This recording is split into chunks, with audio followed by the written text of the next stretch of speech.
something bad to us, we are going to do things to you that have never been done before.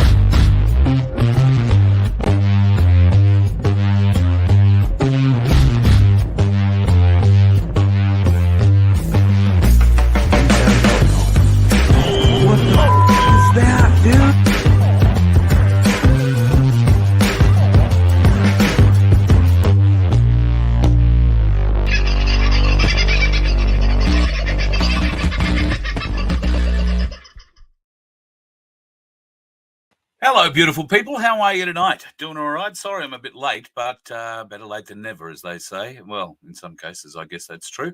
In other cases, may not necessarily be the case. I hope your day has been a good one. Mine has not been filled with a haircut as I had hoped. I did actually book myself in for a haircut tomorrow. And as I was walking out the door, I said, and just give me an idea of cost. $80 to get my hair coiffed, I imagine, polished, shaded, cleaned, massaged, whatever. It'd have to do everything. I should come back with golden tips, and I mean with real gold. My God. I did figure out why they were charging me $80 on the way home, because they thought I was a girl. I had a T-shirt on, they could see me boobs. Because only girls would pay that sort of a stupid price for a haircut, wouldn't you? Seriously, $80. So it might be a date with the Clippers yet. We'll see how we go. $80 for a men's haircut. And they use the cutthroat razor, which is great. Like I care. I'm barely able to use a blunt electric one myself. But anyway, I think I'll be going somewhere else for a haircut, probably just outside the bus with a battery-operated clipper, just between you, me, and the gatepost. So the last 24, 48 hours or so has been cause for a bit of a few areas. We'll get into a few of those areas shortly. Say hello to a few people who've climbed in on a late show. DM was the first one in late. Well done, mate. Sab, good to have you in too. Save us, Cooker 28.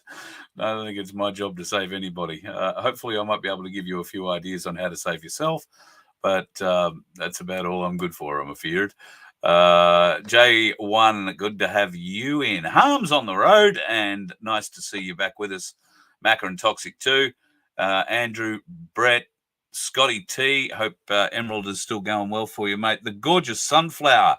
One of our three fabulous moderators in the room again tonight, and Paula, Jai, Andrew, Zippy, who else we got floating around? Might have got to the end of them, the new ones there, and get down to the bottom, might find a few. Michelle's in, another one of our fabulous moderators and admins, and Paul, good to see you in too, mate.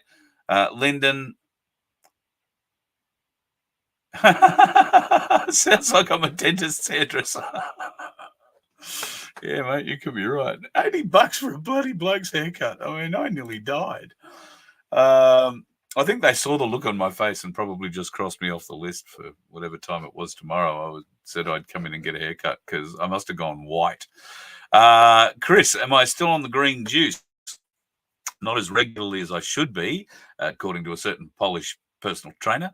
But I do have the odd one now and again. I haven't got my juicer here in the bus. I do need to go and get that. In fact, there's a lot of... But once that juicer does get back here to the bus, then yes, I will be on a few more juicing bends. Probably not going to go and hit the celery juice alone quite as hard as I had been.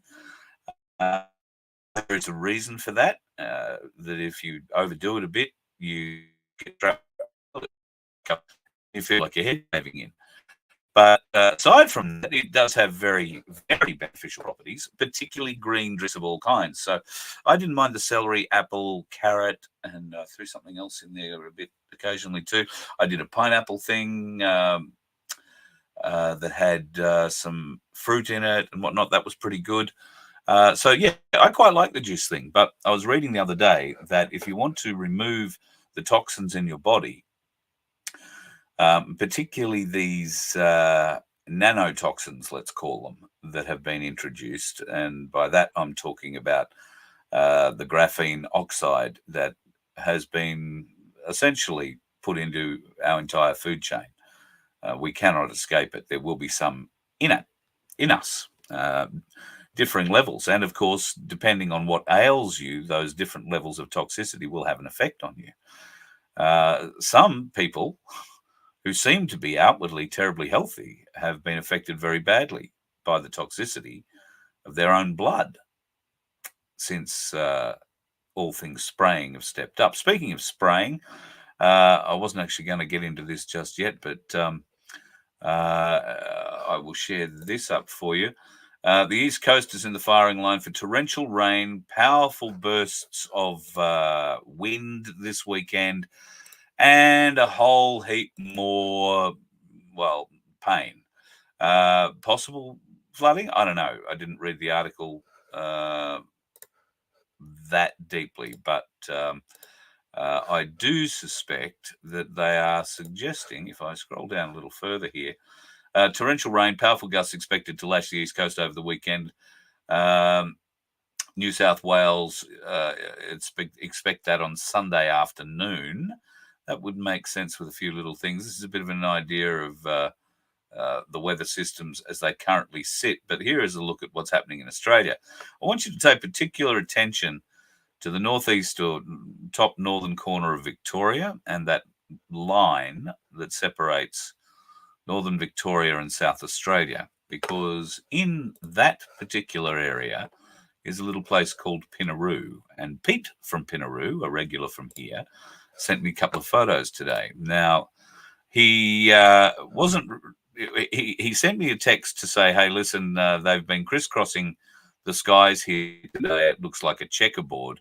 And I said, did you get any pics? And he said, well, not specifically of that, but I'll send you what I took photos of. So the things that farmers get into. That's his paddock being sprayed.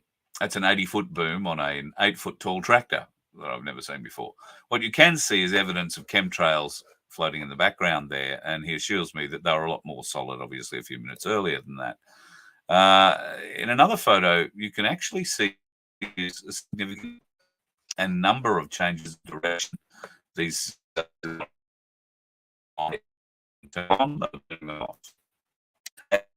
and people noticing, thank God.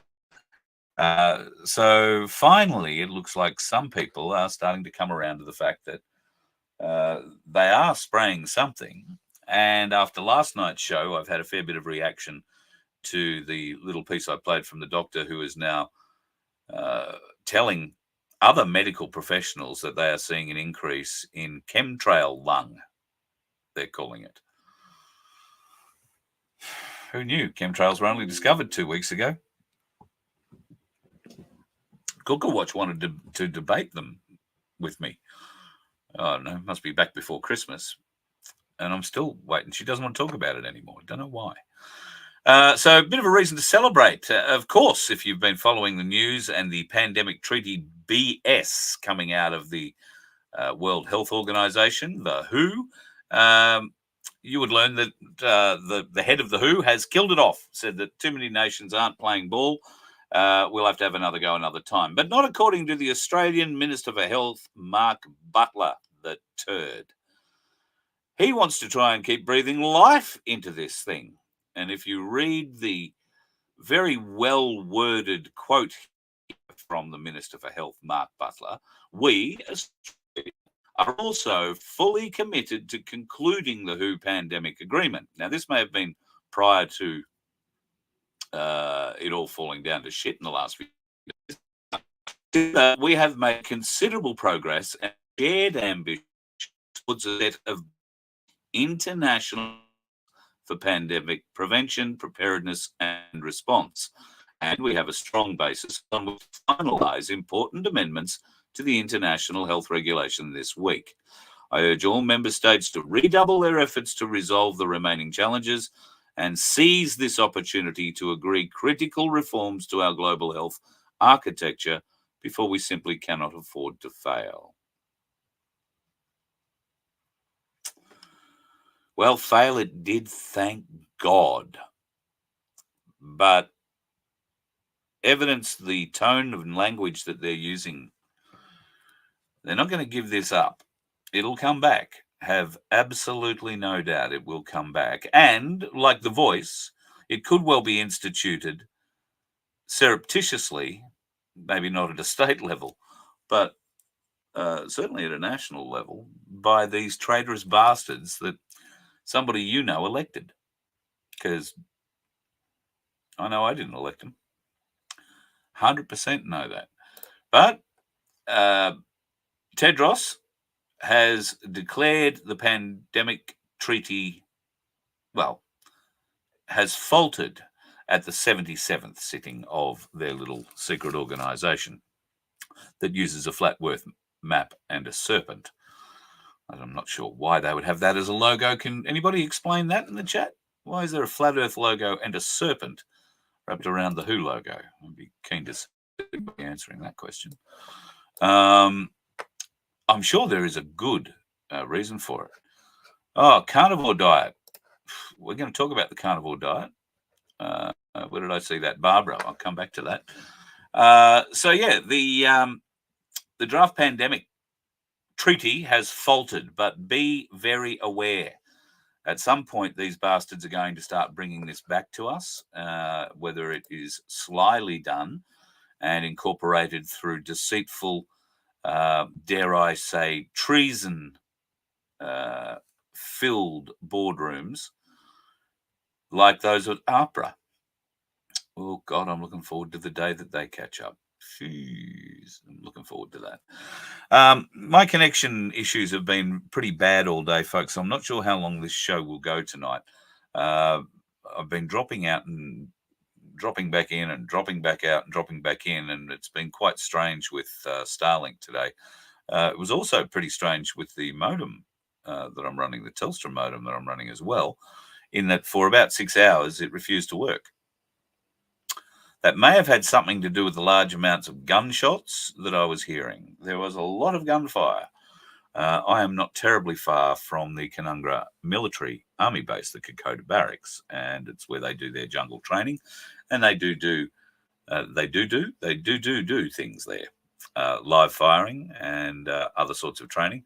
Well, today they were firing some big guns, and I'm wondering whether or not they weren't firing up some pretty big blocking technology for things like Wi-Fi. At any rate, it worked. It knocked my Wi-Fi signal out completely, which is a terrestrial-based one.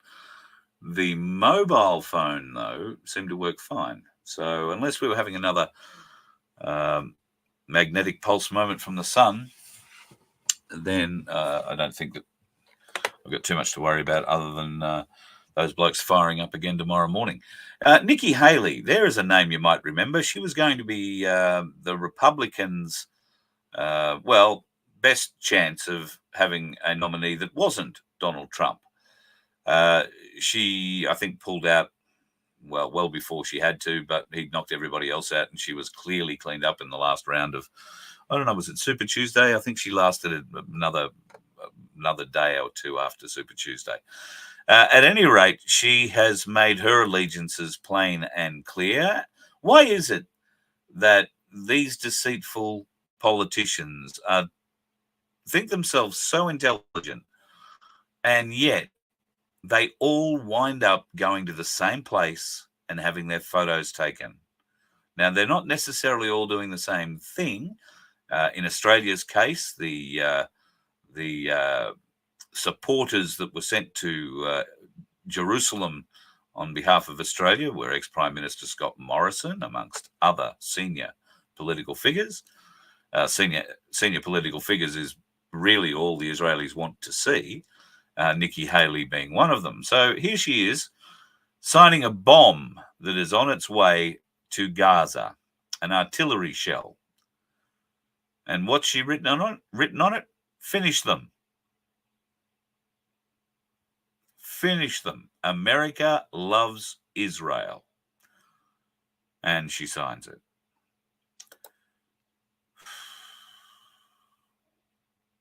I used to think she was all right, when she was in the UN.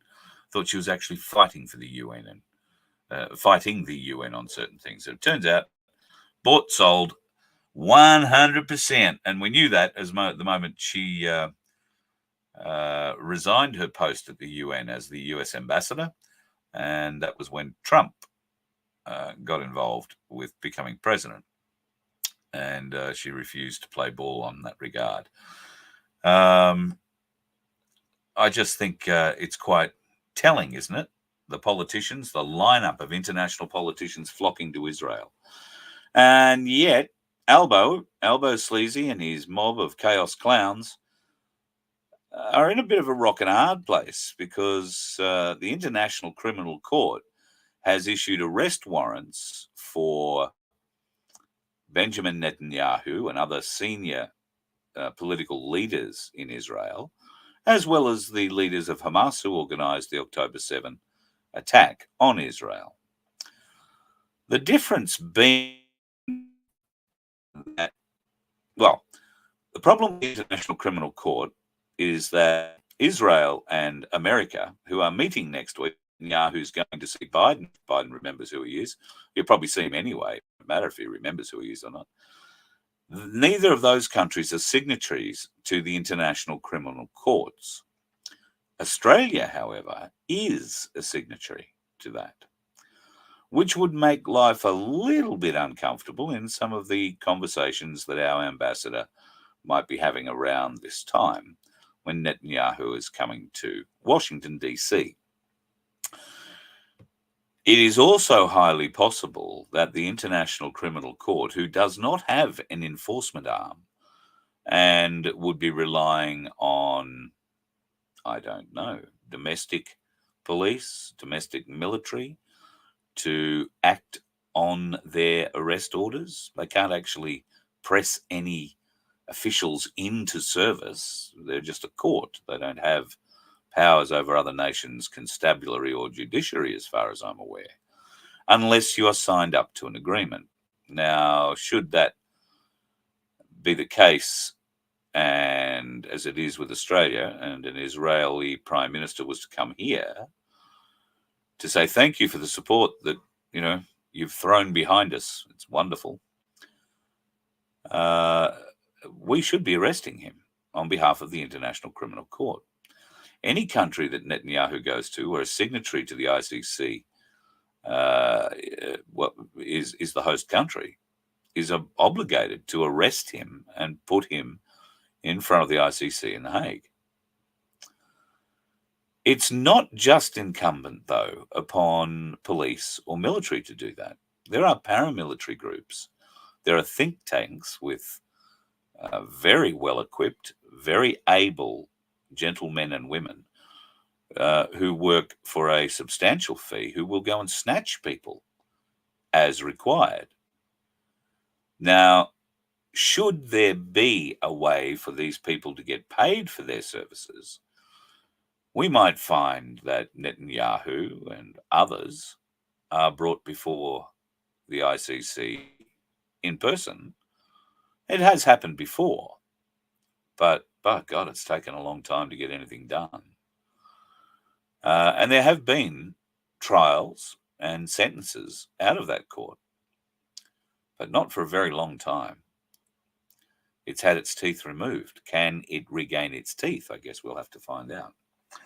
If it does regain its teeth, then I hope that those teeth will extend to some of the bureaucrats around the world, but particularly here in Australia, where we seem to be filled with bureaucrats who are so self-important that they believe they are above the law, and they really have forgotten who pays them. One such public servant is the head of the Parliamentary Services area.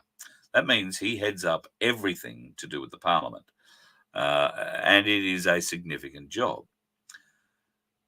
He decided, after the deputy's position was made redundant some years ago, to reinstate that position, which isn't such a bad thing. Things had changed. He had 1,200 people to manage over a number of different departments. I expect he would want a little bit of help. However, that help came in the form of a lovely lady named Ms. Saunders, who became his deputy at $420,000+ a year. She also became his mistress. Now, the timelines of when she became the mistress and when she got the job are a little bit blurred. But thankfully, it is something that Senator Roberts did try to get an answer to today when they had this guy, Rob Stefik, in front of the Senate. There are a number of articles here, 2 articles I've got, reports of a relationship between the 2 top public servants within the department. Were you ever in a romantic relationship with Ms. Saunders prior to appointing her? In recent weeks, I've had to endure inquiries and media reports reflecting adversely on my integrity, reports based on malicious and gossip-laden information. I've endured repeated violation of my personal privacy based on an alleged public interest.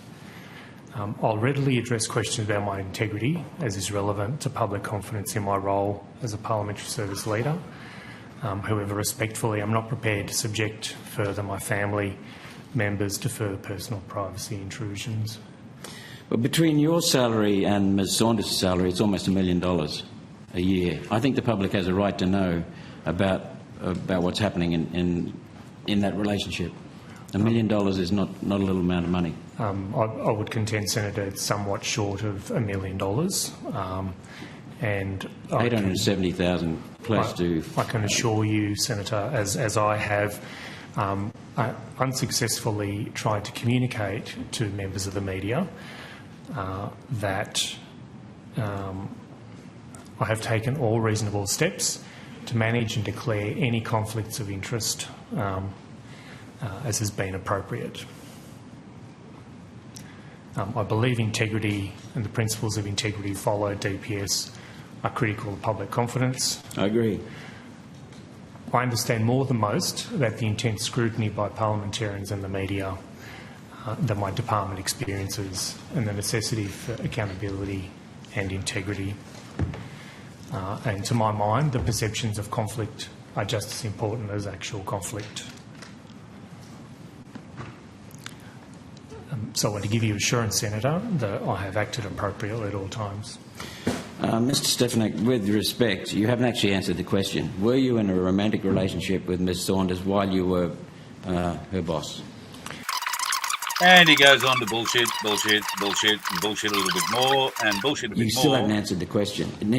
I understand your perspective that it raises more questions, but if you answer that question, yes or no, it ends it right there.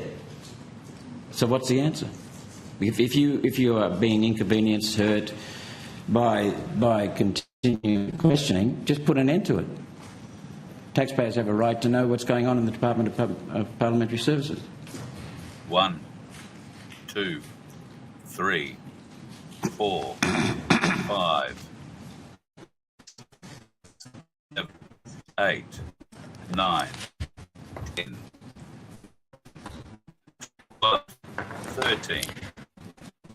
To that end, I'll give you a simple answer, Senator, and that is no.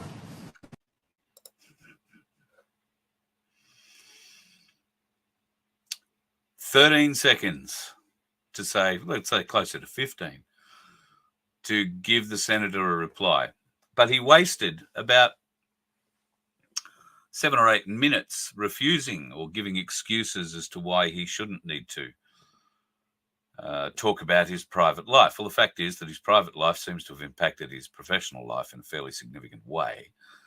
And as the people of Australia not only paid his wage, but the wage of his mistress, who also happened to be the deputy head of his department, well, it does bear some questions from we the people, don't you think, about the quality of person we have being put in charge of these departments.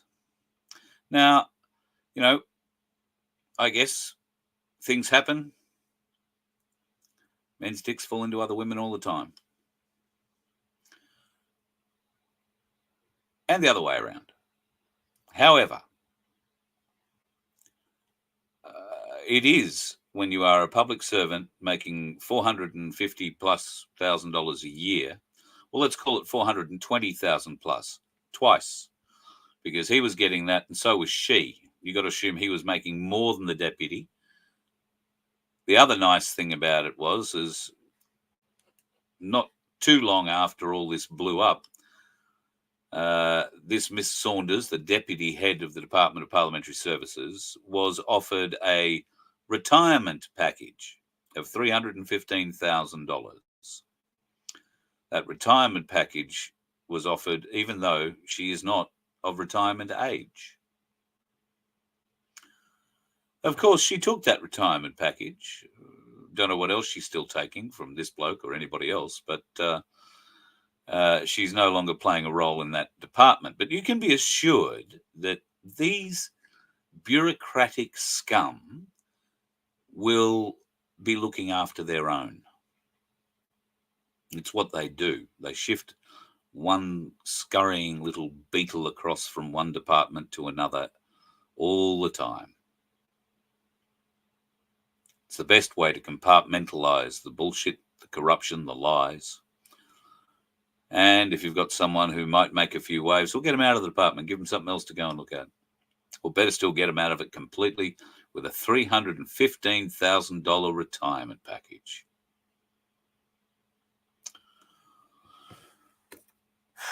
We know people who elected these bastards up there to represent us, you know. We know them. They live amongst us. I'm surprised. Yeah, Duckman, $900,000 between them. Well, it works out to be a bit more than that, because if her yearly wage was, $420, his was $450, let's say, plus the $315 payout, well, we're into the realms of over $1 million then. And I think the public has every right to know. In fact, I think the public has the right to know about every payout a public servant gets and why they get it. I'm particularly keen to know what sort of great superannuation benefits, particularly the higher ups with the little letters after letters and numbers titles. You know, you're a G7 or you're a T51 or whatever. You sound like a friggin' robot, but well, you get one of those letters behind your name, it's an automatic another 10 grand on your pay. So you've got to be pretty happy. The higher up the alphabet you go, clearly the better place to be. $900,000. Yeah. Well, it'll make the skiing holidays affordable, I'm sure, at Aspen, amongst other places. So, yes, a little bit disappointed about what's going on in our Australian Parliament at the moment, as most of you should be as well. Albanese and the clown crew are running rampant. Digital ID has been forced through on us, and while it may not have affected you yet, it is surreptitiously being introduced through all government agencies right now, where you will be coerced, and I urge you to push back. You will be coerced into getting a government ID. Push back. You do not have to commit. They will tell you that you have to. Oh, you have to. Oh, you have to. But there is no legitimate way that Centrelink, for instance, or any business with an ABN can force you into getting a digital ID. Not without exposing themselves to much liability. All you need to do is know the right words and hold your position. That's key. You have to hold your position. They're going to test your position. They're going to tell you it can't happen, or that you just have to, or that this. Don't let a bureaucrat tell you what has to happen. That bureaucrat heard that from the bureaucrat that runs the office that morning over coffee. Oh, yeah, you got to tell them to do that now. All right?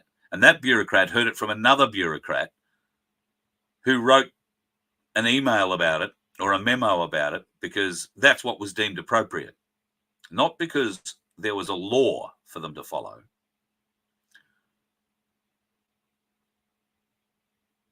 Remember when the government said it was introducing this shit digital ID bill, it would be voluntary. So voluntary it will be, but only if you hold your position. to not voluntarily accept digital ID. That's what voluntary means. Now, if the agency or the company that you're trying to get a good or service out of can't deal with you not having a digital ID, then it opens them up to, like I say, some interesting and potentially threatening financially litigation. If you are one of those company owners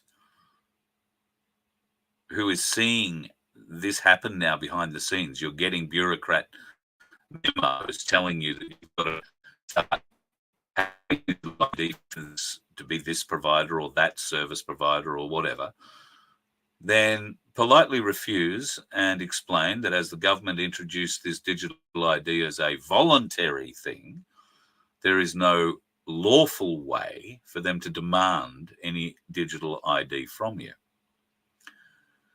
So it'll work, but you have to stand your ground. And I know some people won't be able to do that.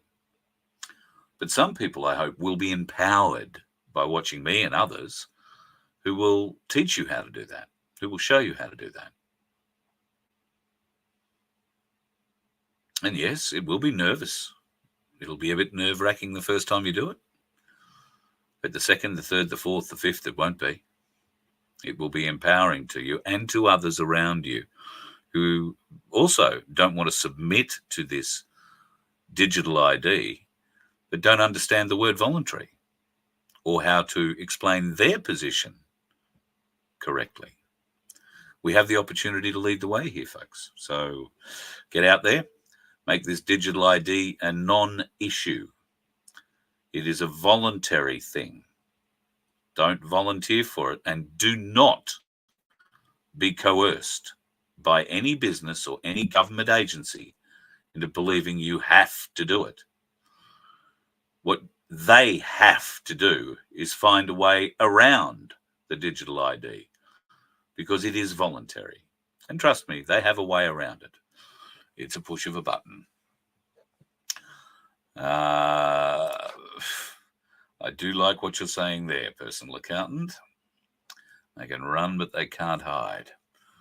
I know a personal accountant like that. An old friend, put it that way.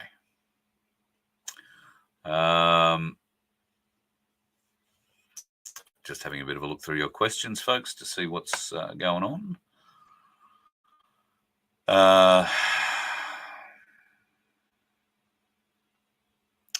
Yeah, Centrelink will still ask you for all the bullshit bits and pieces. I know for many it's impossible not to engage with them, but try as hard as you can to steer away from them. That MyGov site, my God. Social credit slavery, J1, you're all over it, mate. Neville, I don't know. I haven't been back up the top of the conversation. I'm wondering if what happened in Iceland was to do with the banks. The people took over the banks. They threw out the bankers. The bankers were bleeding the Icelandic people dry. I think it's the Icelandic krona was worth absolutely nothing, like almost to German marks at the end of the Second World War status, where wheelbarrow loads were being used to buy a loaf of bread. And this was all done by the mismanagement of the finance industry in Iceland.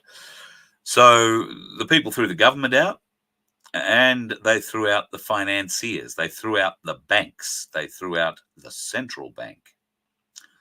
And now Icelandic people have one of the most successful financial trading systems in the world.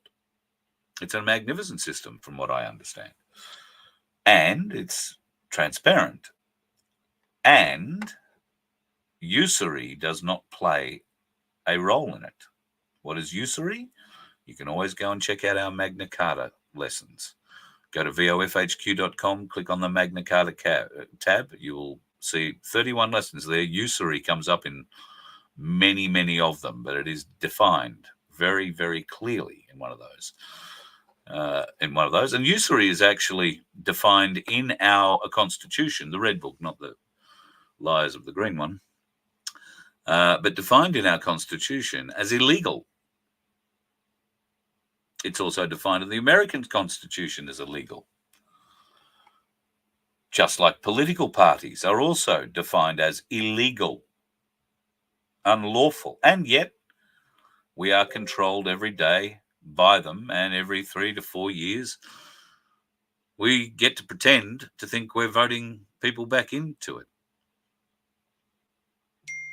Instead, all we're doing is continuing the corruption, thinking we've had a say. And we all know that there are people we know who did vote for some of these tools. It was funny, when the red-headed clown was in power after usurping crud, knives in the back, union knives at that in the back, and midnight. She also went on to win an election. Now, I was driving limos at that time, and I drove thousands of people. And I used to ask just about every one of them whether or not they knew anyone who voted for the red-headed clown Gillard. Not one person ever owned up. But I'm sure that I travelled people who voted, but they wouldn't own up. I wouldn't either if I was responsible for electing that red-headed clown or Albo Sleazy. Seriously. He's one step above Biden, I grant you. I mean, at this point in time, he still remembers what day of the week it is. But what a pathetic excuse for a human being we've elected as Prime Minister. And what an equally pathetic excuse and, moreover, sycophantic group of morons could we have elected along with him and as his party members. We have an immigration minister, Giles, who doesn't think that a man with convictions of violence and rape over 25 women and 1 child doesn't think that bloke should be deported back to Sudan, where he comes from. No, because that fella has an Aboriginal girlfriend or an Aboriginal wife and has 3 children, supposedly, by this woman. He now identifies as Aboriginal. So, under something called Memo 99 or something like that, the minister has decided this bloke should be allowed to stay in the country. To be fair, the minister did not suggest this bloke should be allowed to stay in the country. He did cancel his visa, and he would have been deported. However, a group of bureaucrats, a group of bureaucratic, sycophantic bureaucrats, the Administrative Appeals Tribunal, decided, using the minister's article or memo number 99 or whatever it was called, to say, well, this bloke should stay in Australia. He's attacked 25 women, raped many of them, beaten all of them, and raped a small child. But it's okay. He should be allowed back into our community. Or he should be locked up in our jail where we get to pay for his existence for the next God knows how long, while he upskills and comes out a more violent, more dangerous, more unsocial community member that's coming to a community near you soon. Somebody you know elected this government who used $1.4 million of our money to let out 142 immigrant criminals that were locked up at Villawood and other detention centres around Australia on a technicality that they engineered. By they, I mean the Australian government or their lawyers.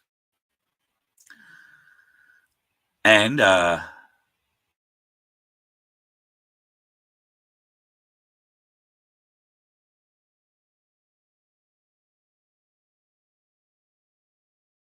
that was being heard at the time, but to 140.